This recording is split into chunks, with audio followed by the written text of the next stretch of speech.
Alain Bauer, nous avons une petite tradition ici, c'est de réserver à notre invité une surprise, une invitée inattendue. Et aujourd'hui, cette surprise, eh bien, c'est Bernardette Pivote. Bonjour. Merci et bienvenue dans Guillemets, la parenthèse dédiée à la littérature. Alain Bauer, bonsoir. Ouais, nous sommes le matin, oui, Bernardette. je sais, mais c'est tellement plus chic de parler de culture le soir. C'est vrai, c'est vrai. Alors Bernardette, vous avez beaucoup aimé, je crois, le livre de notre invité. Mais Thomas, j'ai été écrasé par la puissance littéraire de cette œuvre, mon lapin. Je l'ai lu comme j'aurais regardé la série de son cousin Jacques Bauer en 24 heures chrono. Oui, Alain Bauer, je pense qu'avec loi, décret et arrêté les plus cons de l'histoire, vous revenez en force en dehors de la rentrée littéraire. Par surprise, j'ai envie de dire en corsaire. Hein. On sent le rebelle, le frondeur, l'anarchiste, l'homme qui a eu des cheveux jadis. Hein.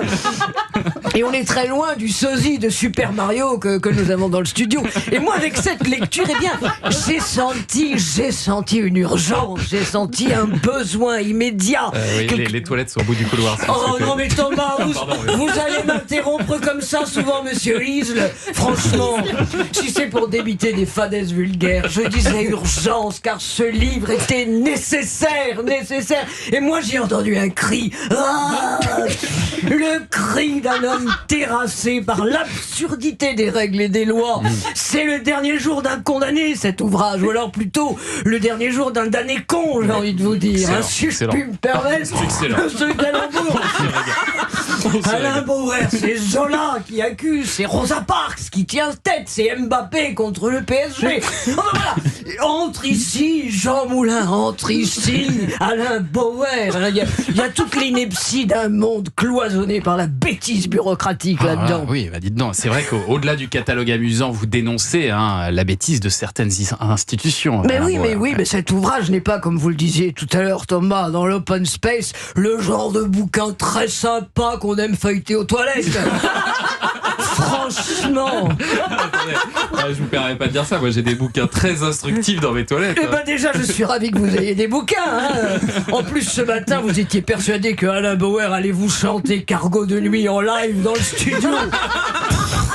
Sachez, Thomas, que chez moi, loi, décret et arrêté les plus cons de l'histoire trônent entre l'esprit des lois de Montesquieu et la métamorphose de Kafka. Ah oui. Voilà. Hein. Mais vous donnez des exemples, des choses qui vous ont plu. Mais évidemment, ça fourmille. Alors je vous cite, Alain, page 128, Haro sur les pruneaux. Un brûlot sur l'absurdité d'un règlement de la Commission européenne qui statuait, je vous cite, que les pruneaux n'aident pas forcément au maintien des fonctions digestives normales. On en revient aux toilettes du coup. C'est affligeant, Thomas. Si c'était pas moi qui vous écrivais vos transitions, je me dirais, mais Dieu, qu'il est lourd. Et puis je le dis aux auditeurs qui nous écoutent, il faut s'accrocher à l'intrigue, hein, parce que c'est un Alain Bauer déconstruit qui s'exprime à travers cet ouvrage, qui se lit un peu comme un puzzle, hein, un Da Vinci Code. Il y a de l'absurde, il y a de l'oulipo, hein, avec des titres comme « Allez, va pour cette fois ». Là, vous attisez la curiosité du lecteur. On lit chaque paragraphe comme un haïku. Hein, page 140. Tapis, cochon et corde à linge doivent rentrer à la maison avant 8h. Il y a du Delphine et Marinette, hein. Il y a des contes bleus du chat perché. On est sur Marcel Aimé, là. Hein. Page 150. Lundi, des patates. Mardi, des patates. C'est que nous, c'est Prévert qu'on convoque, hein. Vraiment. Là, moi, je dois dire que j'avais pas vu tout ça. Hein. Bah oui, mais vous êtes plus heureux comme vous êtes, dans l'ignorance et la bêtise. En attendant, Alain Bauer, merci de vous être consacré à cet ouvrage entre deux crimes que vous traitez. Cet ouvrage dont j'ai oublié de dire qu'il est aussi léger et facile à lire, même si c'est dans les toilettes de Thomas Isle.